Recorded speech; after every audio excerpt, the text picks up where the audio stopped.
Hello and welcome. So in this module, we are going to make a mobile application, which is a calculator. So it will just allow us to do a simple calculation like subtraction, division, multiplication, addition. So let me just quickly show you how the calculator would look like. So this is our calculator application. So let me just do some basic calculations. So let's say 100, I would add it to 100. So if I click on OK, I can see the answer is 200. Now if I again press this equal to, it will be 300 because 200, and now again we add 100. Now if I keep pressing this, it will keep on adding the 100. Okay, now let me do a minus. So I would just say 52 minus, let's say 25. Now I will click on OK. So the answer is 27, which was expected. Now let me just quickly do the multiplication. So I would just say 25 multiply by, let's say 6. So that is also working fine. And let me just quickly do the division. So I would just say 52 divided by 6.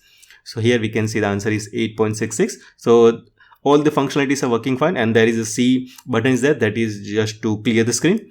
So this is the basic calculation application that we are going to make from next video. So we'll see you there. Thank you.